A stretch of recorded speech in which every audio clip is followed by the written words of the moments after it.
예수님께서 그 베다니에 갔다가 그 다음 날 아침에 이제 다시 예루살렘으로 올라가셨죠. 올라가셔서 바로 성전에 이제 들어가셨습니다. 성전에 들어갔더니 그 성전 안에 매매하는 사람들이 있었습니다.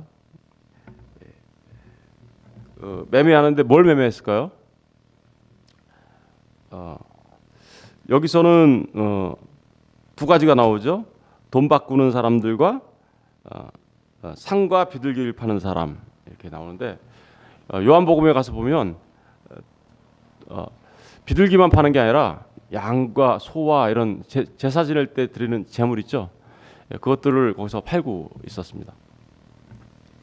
이 성전은 그러니까 이 헤롯 성전은요 이렇게 이방인들이 들어갈 수 있는 곳이 있어요. 그래서 이방인들의 뜰이라고 하는 곳이 있고요. 그리고 이스라엘의 여자들만 들어갈 수 있는 곳이 있어요. 그래서 여인의 뜰이라는 곳이 있고 또 이스라엘 사람들 남자들만 들어갈 수 있는 그 뜰이 있어요. 이 곳이 있어요. 그래서 이스라엘의 뜰 그리고 그 안에 들어가면 이제 성소 이렇게 되거든요. 그러니까 제사장이 들어가는 성소.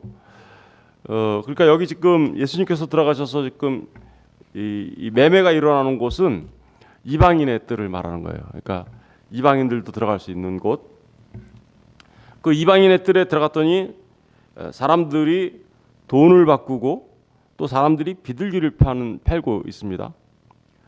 그런데 예수님께서 그들의 의자를 다 엎으시고 상을 다 엎으셨어요.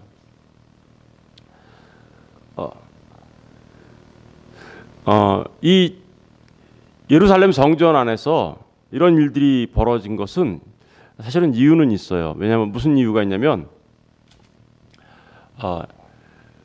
제사를 지내려면 점도 없고 흠도 없는 양이나 염소나 이런 것들을 데리고 와야 돼요. 데리고 와서 제사를 지내야 되는데 먼 곳에 살던 사람들이 양과 염소를 데리고 오다가 보면 어떻게 돼요? 이 양과 염소가 상처를 입을 수도 있고 또 흠이 생길 수도 있기 때문에 먼 곳에서 데리고 오는 것이 좀 어려울 수가 있어요. 왜냐하면 데리고 왔는데 이 제사를 지내려고 하면 그 제사장들이 시험을 해요. 그래서 여기 점 있고 흠이 있으면 못 드리게 해요. 못 드리게 해요. 하고 또 비둘기도 마찬가지예요. 어쨌든 제물을 데리고 오면은 깨끗하고 점도 없고 흠도 없는 제물을 이렇게 하나님 앞에 드려야 되는데 그런 문제 멀리서 오시는 분들은 그 제물을 데리고 오기가 굉장히 어려운 상황인 거였죠. 그래서 신명기 같은 데 가서 보면 멀리서 이렇게 올 때는 그것을 돈으로 바꾸어서 갖고 와서 이 제물의 성전에 와가지고 다시 그것을 팔아서 돈으로 사서 드릴 수 있도록 그런 제도를 만들어놨어요. 우리 한번 신명기 잠깐 가서 보실래요? 신명기 14장 잠깐 가서 보세요. 14장 22절. 너는 신명기 14장 22절 구약성경 284페이지 285페이지 너는 마땅히 매년 토지 소산의 11조를 드릴 것이며 내 하나님 여호와 앞 곧 여호와께서 그의 이름을 두시려고 택하신 곳에서 성전이죠. 그러니까 내 곡식과 포도주와 기름의 11조를 먹으며 또 내 소와 양의 처음 난 것을 먹고 내 하나님 여호와의 경외하기를 항상 배울 것이니라. 그러나 내 하나님 여호와께서 자기 이름을 두시려고 택하신 곳이 내게서 너무 멀고 행로가 어려워서 내 하나님 여호와께서 그 풍부히 주신 것을 가지고 갈 수 없거든. 그죠? 가지고 갈 수 없을 때 그것을 돈으로 바꾸어 그 돈을 싸 가지고 내 하나님 여호와께서 택하신 곳으로 가서 그러니까 성전에 이제 돈으로 바꿔서 가져가서 26절 내 마음에 원하는 모든 것을 그 돈으로 사되 소나 양이나 포도주나 독주 등 내 마음에 원하는 모든 것을 구하고 거기 내 하나님 여호와 앞에서 너와 내 권속이 함께 먹고 즐거워할 것이며 내 성읍에 거주하는 레위인은 너희 중에 분깃이나 기업 없는 자이니 또한 저버리지 말지니라. 그러니까 이렇게 멀리서 이제 갈 때는 성전에 와서 소와 양 이런 것들을 살 수가 있었다는 거죠. 사가지고 드릴 수가 있었다라는 거예요.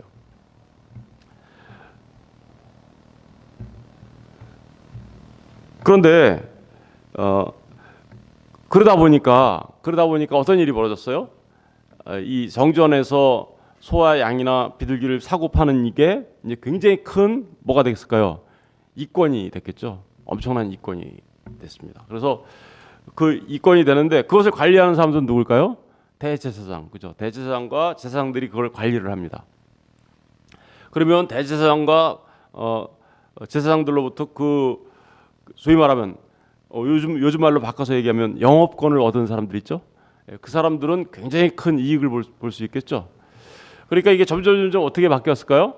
돈벌이 수단으로 완전히 이제 전락해 가기 시작한 거죠. 그러니까 멀리 사는 사람이 그 재물을 잘 온전하게 데리고 왔는데도 불구하고 어떻게 할까요?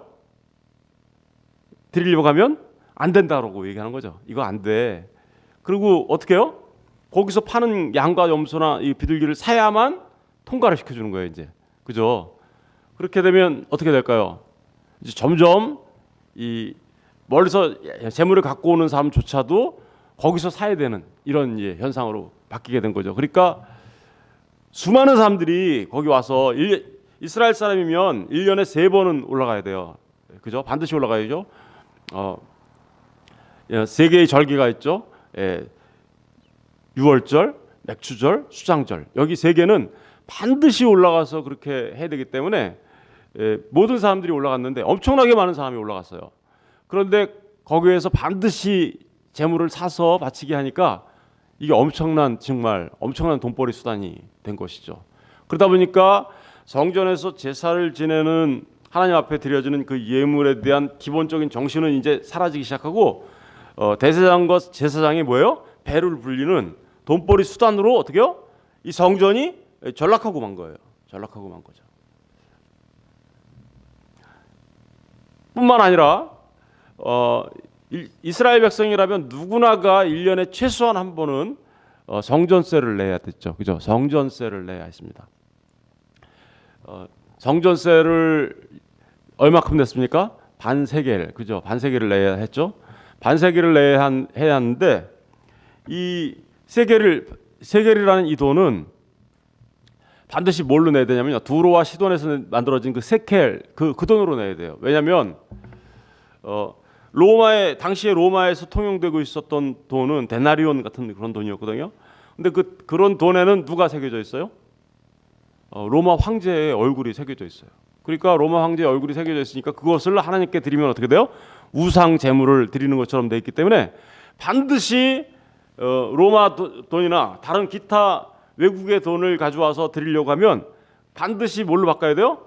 세겔로 바꿔서 하나님 앞에 드리는 걸로 그렇게 했어요. 그랬더니 거기에 뭐가 번성했을까요? 이제 그러면 환전상, 그죠?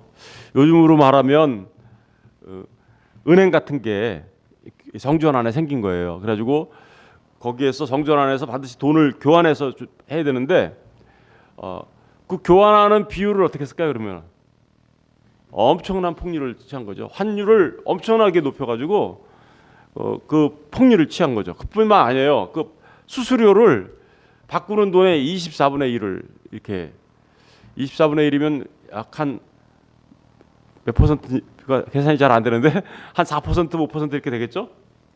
그 정도 수수료를 무조건 떼요. 수수료는 수수료대로 떼고 환율은 환율대로 높여가지고 엄청난 폭리를 취하는 거죠.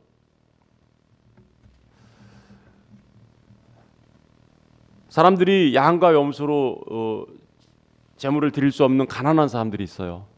그 가난한 사람들은 하나님께서 그 가난한 사람들이 양과 염소로 드릴 수 없을 때 비둘기 새 2마리로 이렇게 드릴 수 있도록 이렇게 그 레위기에서 그 법을 만들어 주셨어요. 왜 가난한 사람들을 위해서 너희들이 정말 가난하면 새 2마리로 그렇게 해서 하나님 앞에 예물을 드리면 양과 염소를 드린 것과 똑같아.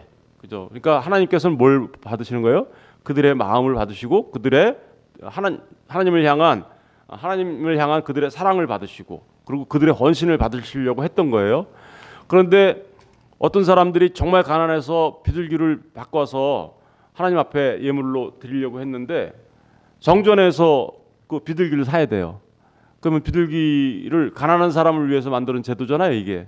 그런데 비둘기가 시중가보다 몇 배가 비싸냐면요, 80배가 비싸요. 그러니까 가난한 사람들이 하나님 앞에 예물을 드릴 수 있어요, 없어요? 오히려 폭리의 수단으로 바뀌었고, 진짜 그 하나님께서 본래 그 뜻으로 얘기했던 그 정신은 사라지게 된 거죠. 이 비둘기를 드릴 수 있는 거 레위기 잠깐 가서 볼까요? 그것도 확인해 볼게요.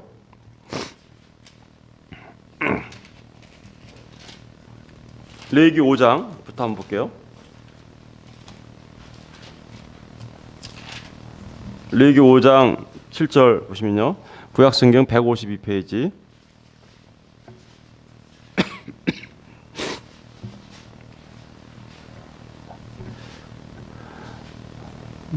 7절을 보시면요. 만일 그의 레위기 5장 7절 만일 그의 심히 어린 양을 바치는 데에 미치지 못하면 어린 양을 바치는 데 좀 가난해요. 그래서 힘이 모자라요. 못하면 그가 지은 죄를 속죄하기 위하여 어떻게요? 산비둘기 2마리나 집비둘기 새끼 2마리를 여호와께로 가져가되 하나는 속죄 제물로 삼고 하나는 뭘로 삼아요? 번제물로 삼아. 그러니까 가난한 사람들을 위한 제도였어요, 이게. 레위기 12장도 잠깐 가서 볼게요. 레위기 12장에 보면 여인이 아이를 낳으면요, 그 여인은 아이를 낳기 때문에 부정한 여인이 됩니다. 그래서 정결하게 된 정결 예식을 해야 되는데요. 6절에 보면 아들이나 딸이나 정결하게 되는 기한이 차면 그 여인은 번제를 위하여 1년 된 어린 양을 가져가고 속죄제를 위하여 집비둘기 새끼나 산비둘기를 회막문 제사장에게로 가져갈 거예요. 그러니까 꼭 가난한 사람만을 위한 것이 아니라 여인이 아이를 낳고 나면 정결 예식을 하기 위하여 어떻게요? 집비둘기나 산비둘기로 이렇게 그 제사장에게 가져가서 예물을 드리도록 그렇게 돼 있었어요. 14장도 한번 보겠습니다. 14장 21절. 레위기 14장 21절.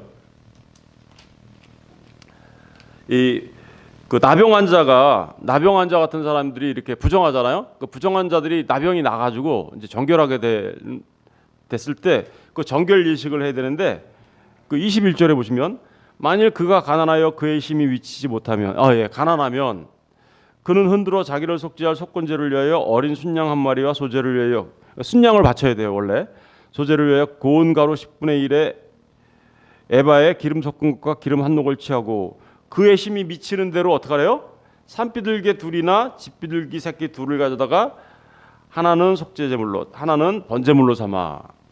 그러니까 이 산비둘기나 집비둘기, 비둘기를 바칠 수 있는 것은 여러 가지 그 규례들이 있었죠, 그죠?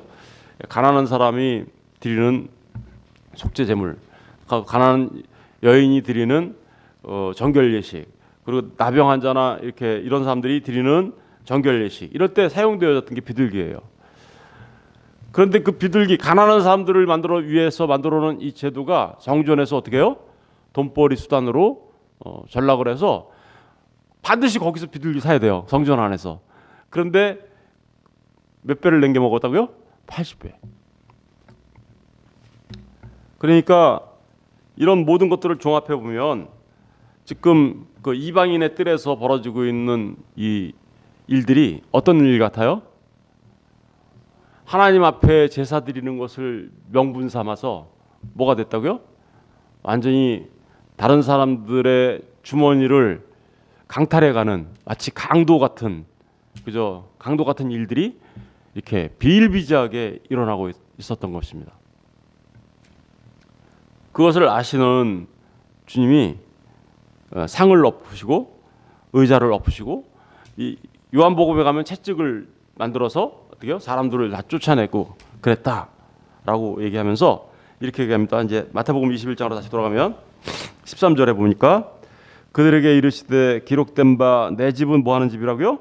기도하는 집이라 일컬음을 받으리라 하였거늘 너희는 뭘 만들었어요? 강도의 소굴을 만들었다. 주님이 이 성전은 뭐 하는 집이래요, 원래? 네, 기도하는 집. 이 말은 이사야서 56장 7절 말씀을 인용해 온 말씀인데요. 우리 한번 가서 볼게요. 이사야서 56장 7절.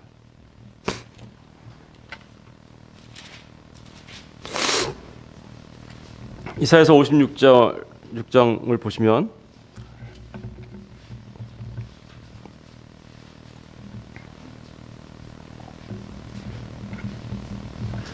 56장 7절을 보세요. 7절을 보시면 다 같이 한번 읽어볼까요? 시작. 내가 곧 그들을 나의 성산으로 인도하여 기도하는 내 집에서 그들을 기쁘게 할 것이며 그들의 번제와 희생을 나의 제단에서 기꺼이 받게 되리니 이는 내 집은 만민이 기도하는 집이라 일컬음이 될 것임이라. 여기가 지금 이방인의 뜰이라고 그랬죠 아까, 그죠? 그럼 이방인의 뜰이라는 얘기는 누구예요? 온 이스라엘이 아니더라도 누구나 다 들어갈 수 있는 곳이라고 그랬죠. 그러니까 지금 이 말씀은 만민이 기도하는 집이라는 얘기는 무슨 얘기예요? 사실은 만민은 누구예요? 이스라엘만을 말하는 게 아니죠. 그러니까 이 하나님의 백성 안에 이미 이방인도 들어오게 될 것이라는 것을 이미 이 이사야 선지자가 얘기하고 있다라는 거예요. 이 사실은 56장은요 1절을 한번 보실래요? 1절부터 여호와께서 이와 같이 말씀하시기를 너희는 정의를 지키며 의를 행하라. 이는 나의 구원이 가까웠고 나의 공의가 나타날 것임이라 하셨다. 안식일을 지켜 더럽히지 아니하며 나의 손을 금하여 모든 악을 행하지 아니하여야 하나니 이와 같이 하는 사람, 이와 같이 굳게 잡은 사람은 복이 있느니라. 여호와께 연합한 누구요? 이방인. 여호와께 연합한 연합의 개념이 벌써 나오네요, 그죠? 여기서 예수 그리스도와 연합한 저와 여러분이 구원받는 거잖아요, 그죠?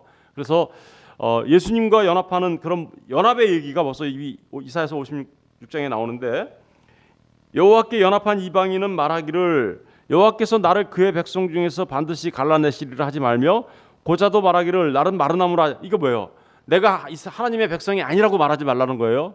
그러니까 그의 백성에서도 갈라지지 않았다 이런 얘기니 갈라졌다라고 말하지 말라는 이런 얘기를 한 거니까 4절 보시면 여호와께서 이와 같이 말씀하시기를 나의 안식일을 지키며 내가 기뻐하는 일을 선택하며 나의 언약을 굳게 잡는 고자들에게는 내가 내 집에서 내 성 안에서 아들이나 딸보다 나은 기념물과 이름을 그들에게 주며 영원한 이름을 주어 끊어지지 아니하게 할 것이며 또 여호와와 연합하여 그를 섬기며 여호와의 이름을 사랑하며 그의 종이 되며 안식일을 지켜 더럽히지 아니하며 나의 언약을 굳게 지키는 누구요? 이방인마다. 그러니까 이 이방인과 관련된 얘기를 하고 있는 거네요, 그죠? 내가 곧 그들을 나의 성산으로 인도하여. 나의 성산이 어디예요? 지금 예루살렘 성전이 있는 시온산, 이 예루살렘 성을 말하는 거잖아요. 글로 인도하여 기도하는 내 집에서 그들을 기쁘게 할 것이며 그들의 번제와 희생을 나의 제단에서 기꺼이 받게 되리니 그들의 제사도 내가 받겠다라는 거죠. 왜냐하면 이런 뜻이에요. 이는 내 집은 만민이 기도하는 집이기 때문이다. 이런 얘기죠. 만민이 기도하는 집이라 일컬음이 될 것이기 때문에. 이게 잘 생각해 보세요. 만민이 기도하는 집이니까 만민이 가서 기도하는 집입니까? 아니면 누군가가 만민을 위하여 기도하는 집인가요? 헷갈리셨나 보네. 다시 한번. 이 만민이 기도하는 집의 의미가 만민들이 와서 기도한다는 집이에요? 아니면 누군가가 만민들을 위하여 기도하는 집이에요? 전자예요, 후자예요? 얼뜻 보면 만민이 기도하는 집이라니까 만민들이 와서 기도하는 집으로 이렇게 우리가 느껴지잖아요. 그런데 영어 성경 있으면 분명하게 나타나는데 거기 이렇게 각주 있죠. 1번 만민이라는 단어에 있어요, 없어요? 1번이라고. 1번 따라가 보세요. 뭐라고 되어 있는지. 만민을 위하여 기도하는 집. 누가 기도하는 거예요? 그러니까 결국은. 예? 누가 기도하는 겁니까? 예. 이방인과 하나님 사이를 연합시키기 위하여 누가 기도하고 있다라는 거예요, 이 성전 안에서. 예, 그렇습니다. 주님이 기도하시는 집이라는 뜻이에요, 이게. 모든 만민이 와서 기도한다라는 그런 의미가 있는 것처럼 지금 한국말에는 그렇게 돼 있잖아요. 그런데 잘 보니까 영어 성경에는 정확하게 나와요. 영어 성경에는 이 집은 일컬어지게 될 것이다. House of Prayer, 기도하는 집으로 for 무엇을 위하여 all nations 이렇게 돼 있어요. 그러니까 모든 민족들을 위하여 기도하는 집으로 일컬어지게 될 거야, 이런 뜻이에요. 그죠? 그러면 누가 기도하는 거예요? 예, 주님이 기도하시는 곳, 이 성전 말하는 거죠. 그러니까 사실 이 얘기를 주님이 지금 하신다는 얘기는 어떤 의미가 들어있냐면요, 주님이 성전이라는 의미가 들어가 있는 거예요. 이 성전이 지금 예표하고 있는 건 뭐예요? 이게 진짜 예표하고 있는 거는 주님이 성전 되신다라는 의미를 그 안에 내포하고 있는 거예요. 그런데 지금 그 성전이 뭘로 바뀌어 있어요? 만민을 위하여 기도하는 그 집이 어떻게 뭘로 바뀌어 있어요? 강도의 구렬처럼 바뀌어 있는 거죠. 그것을 지금 주님이 그래서 엎어버리신 거죠.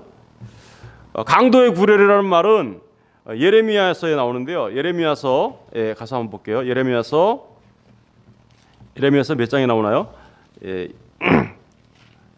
예레미야서 7장 11절 가서 보겠습니다.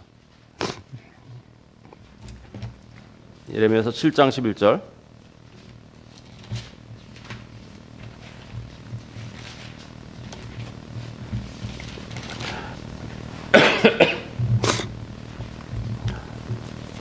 예레미야서 7장 11절을 다 같이 한번 읽어보겠습니다. 시작.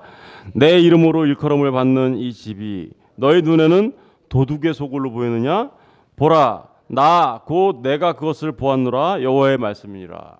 그러니까 예레미야서 선지자가 말했던 이 말씀을 지금 주님이 성전에 오셔서 그 얘기를 그대로 하고 계시는 거죠. 예, 그대로 하고 계신데 이 예레미야 선지자가 이 얘기를 할 때 그 배경을 한번 우리가 살펴보면 예수님이 왜 그런 말을 했는지 알 수가 있겠죠. 우리 7장 11절로부터 가서 볼게요. 7장 1절. 여호와께로부터 예레미야에게 말씀이 임하니라 하시니 너는 여호와의 집에서 진문에 서서 이 말을 선포하여 이르기를 여호와께 예배하러 이 문으로 들어가는 유다 사람들아 여호와의 말씀을 들으라. 그러니까 예배하러 들어가는 성전에 들어가는 사람들한테 얘기하신 거예요. 만군의 여호와 이스라엘의 하나님께서 이와 같이 말씀하시되 너희 길과 행위를 어떻게 해요? 바르게 해라. 그리하면 내가 너희로 이곳에 살게 하리라. 너희는 이것이 여호와의 성전이라 여호와의 성전이라 여호와의 성전이라 하는 거짓말을 어떻게 해요? 믿지 마라. 지금 여호와 하나님의 성전이라고 하잖아요. 근데 하나님의 성전을 하나님의 성전이다 하나님의 성전이다 하나님의 성전이다 하는 것을 믿지 말래요. 왜 그럴까요? 5절부터 보세요. 너희가 만일 길과 행위를 참으로 바르게 하여 이웃들 사이에 정의를 행하며 이방인과 고아와 과부를 압제하지 아니하며 무죄한 자의 피를 이곳에서 흘리지 아니하며 다른 신들 뒤를 따라 화를 자초하지 아니하면 내가 너희를 이곳에 살게 하리니 곧 너희 조상에게 영원 무궁토록 준 땅에서니라. 그러니까 지금 여호와의 성전이라 여호와의 성전이라 여호와의 성전이다 하는 거짓말을 믿지 말라. 여기 여호와의 성전이라고 하면서 무슨 일이 벌어진다는 거예요? 이방인과 고아와 가벨을 압제하는 일들이 비일비재하게 일어나고 정의가 사라지고, 그죠? 정의가 사라졌어요. 성전 안에서 정의가 사라지고, 그리고 다른 신들을 따라, 다른 신들을 따라. 여기가 하나님의 성전이라고 얘기하면서요, 다른 신을 따라요. 우상을 숭배하고 있어요. 그러니까 여기는 여호와의 성전 아니야. 정의가 사라지고 고아와 가부와 이런 사람들을 압제하는 곳, 그리고 이 우상을 숭배하는 이곳은 하나님의 성전 아니다. 겉모습은 하나님의 성전이었지만, 그죠? 여기는 하나님의 성전 아니다라고 얘기하고 있어요. 8절 보세요. 보라, 너희가 무익한 거짓말을 의존하는도다. 너희가 도둑질하며 살인하며 간암하며 거짓 맹세하며 바알에게 분향하며 너희가 알지 못하는 신들을 따르면서 내 이름으로 일컬음을 받는 이 집에 들어와서 내 앞에 서서 말하기를 우리가 구원을 얻었나이다. 이러고서는 자기들은 어떻게 해요? 구원을 얻었다고 얘기하고 있어요. 이는 모든 가증한 일을 행하려 합니다. 그러니까 정말 무슨 일을 하고 있어요? 도둑질, 살인, 간음, 거짓 맹세, 바알에게 분향하며 너희가 알지 못하는 신들을 우상을 숭배하는 일들을 하면서 성전에 와가지고 제사만 지내면 우리가 구원받았네요 라고 하고 있다라는 거죠. 그러니 여기가 성전이냐? 여기가 성전 맞아? 성전이라고 말하는 그 말을 믿지 마. 여기는 도둑의 소굴이야 라고 얘기하고 있는 거죠. 그런 말을 지금 하고 있는. 근데 이 말을 그대로 지금 어디다 얘기하고 있어요? 예수님이 가신 그 예루살렘 성전, 다시 말하면 헤롯 성전에서 벌어지고 있는 일들을 보시면서 주님이 여기가 만민을 위하여 기도하는 집이냐? 아니다. 강도의 소굴이 돼버렸잖아.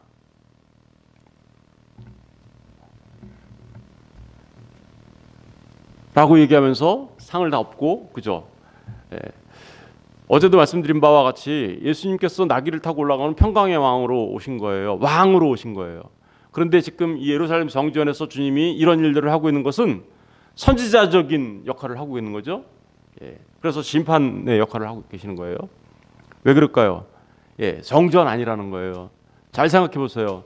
그러고서 구원받았대요, 사람들이. 자기는 구원받았대. 구원받은 하나님의 백성이래요.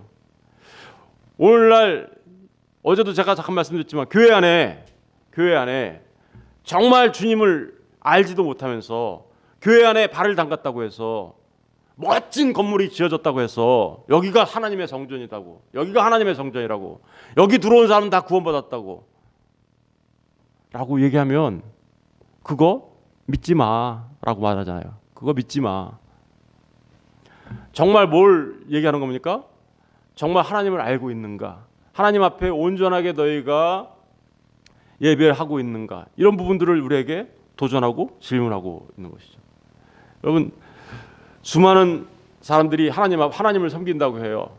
그런데 그들은 정의가 사라진 삶을 살아갑니다. 공의가 사라진 삶을 살아가고요. 다른 사람들을 수탈하며 살아갑니다. 자신들이 그런 삶을 살아가고 있는 존재라는 것을 깨닫지 못하고 살아갑니다.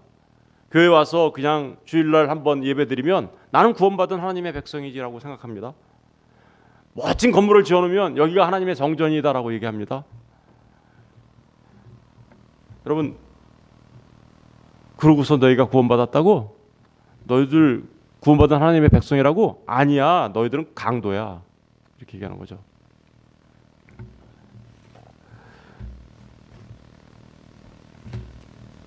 여러분, 우리 자신들을 돌아봐야 되죠. 사실은 여기에는 주님이 너무 큰 슬픔이 여기 들어가 있어요. 주님의 슬픔이. 왜냐하면요, 사실은 그 양과 소와 비둘기와 이런 모든 것들은 누구를 예표하고 있었던 거예요? 예수 그리스도를 예표하는 거예요. 십자가에서 드려지는 하나님의 어린 양이신 예수 그리스도를 예표하고 있었던 거예요. 그런데 그거는 깨달아 알지도 못하고 그저 형식적인 그런 일들만 벌리고 있는 거죠. 그러면서 거기서 양과 염소를 사고 팔고 있어요. 그럼 누구를 사고 파는 거예요 지금? 예수를 사고 파는 거예요. 예수님을 사고 파. 예수님이 하나님의 어린 양으로서 드려져야 되는 그 제사를 예표하고 있었던 양과 소와 비둘기와 이런 것들을요, 그냥 거기서 사고 팔고 있었던 거예요. 지금 누가 팔리고 있는 거예요? 예수님이 자신들의 돈벌이 수단으로. 교회가요, 예수님을 자신들의 돈벌이 수단으로 사용하고 있다니까요. 경건을 이익의 방도로 생각하는 사람들. 예, 그죠? 디모데전서 6장 5절 가서 보겠습니다. 디모데전서 6장 5절. 디모데전서 6장 5절.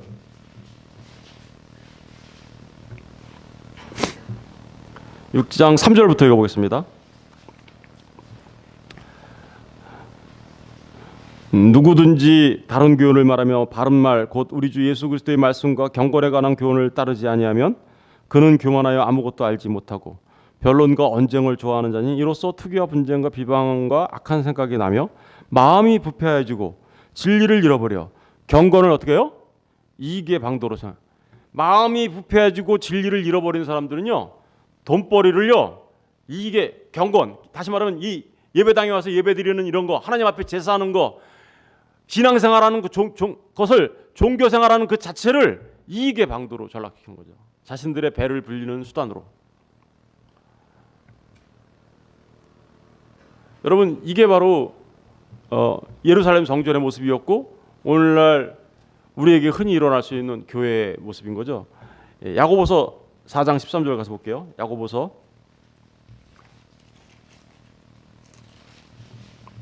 이제 말씀 두 개만 더 찾아보고 말씀 마치겠습니다.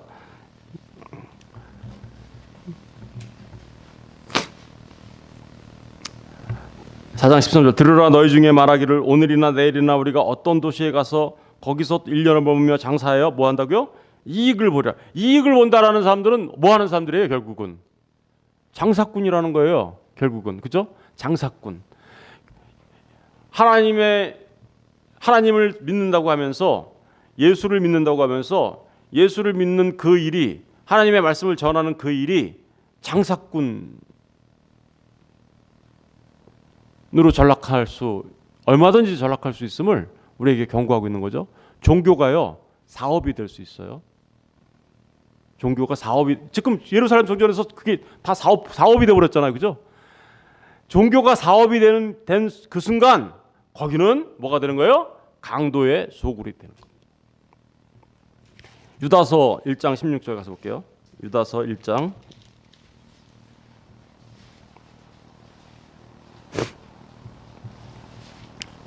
유다서 1장 11절부터 읽어볼게요. 11절. 화했을진저 이 사람들이여 가인의 길에 행하였으며 삭슬 위하여 어떻게요? 발람의 어그러진 길로. 발람이 뭐 했어요? 돈 받으려고 이스라엘 저주하려고 가려고 그랬죠. 삭슬 위하여 몰려갔으며 고라의 패역을 따라 멸망을 받았다. 그들은 기탄 없이 너희와 함께 먹으니 너희의 애찬의 암초여 자기 몸만 기르는 목자여 바람에 불려가는 물 없는 구름이여 죽고 또 죽어 뿌리까지 뽑힌 열매 없는 가을나무요 자기 수치의 거품을 뿜는 바다의 거친 물결이요 영원히 예비된 캄캄한 흑암으로 돌아갈 유리하는 별들이라. 아담의 칠대손 에녹이 이 사람들에 대하여 예언하여 이르되 보라 주께서 그 수만의 거룩한 자와 함께 임하셨나니 이는 무사람을 심판하사 모든 경건하지 않은 자가 경건하지 않게 행한 모든 경건하지 않은 일과 또 경건하지 않은 죄인들이 주를 거슬러 한 모든 완악한 말로 말미암아 그들을 정죄하려 하심이라 하였느니라. 이 사람들은 지금까지 말씀드렸던 기탄 없는 애찬의 암초, 자기 몸만 기르는 목자, 그리고 바람에 불려가는 물 없는 구름, 이런 사람들은 누구냐? 이 사람들은 원망하는 자며 16절에 불만을 토하는 자며 그 정욕도로 행하는 자라. 그 입으로 자랑하는 말을 하며 어떻게 해요? 마지막에 제일 중요하죠. 이익을 위하여 뭐 한대요? 아첨한다고요. 여러분 여기서 진리를 전하는 사람이 사람들한테 아첨합니다. 아첨해요. 여러분들이 듣기 좋은 얘기 해준다니까요. 무슨 얘기? 예수를 믿으면 잘 될 거예요. 걱정하지 마세요. 듣기 좋은 얘기들, 부자 될 거예요. 출세할 겁니다. 성공할 겁니다. 이런 말을 계속하죠. 왜요? 그래, 사람들이 모이니까. 사람들을 많이 모으면 뭐가 돼요? 자기들한테 이익의 방도가 되는 거예요. 여러분, 정말로 우리가 잘 구분해야 합니다. 정말 여러분들에게 들려지는 하나님의 말씀이라는 것으로 포장된 그 하나님의 말씀이 여러분들에게 아첨하는 말인지 아니면 정말 하나님의 말씀을 바르게 전하는 것인지 이거 구분하셔야 되는 거예요.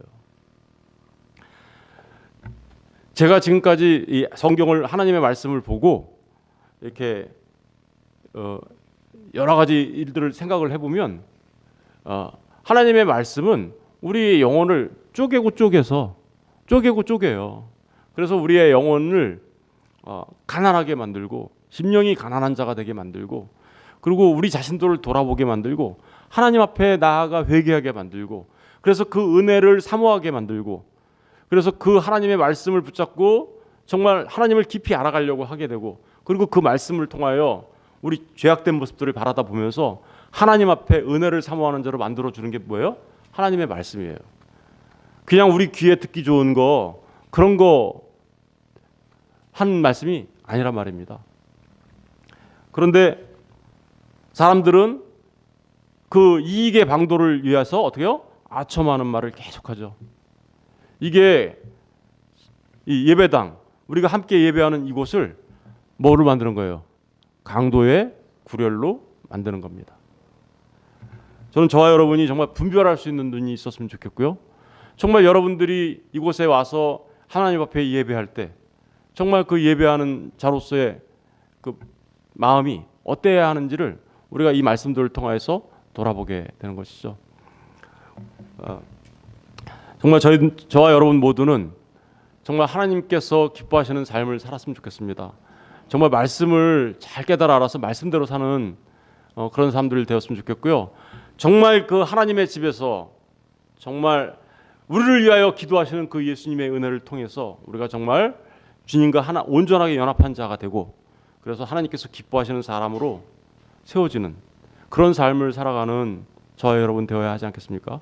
예, 기도하겠습니다.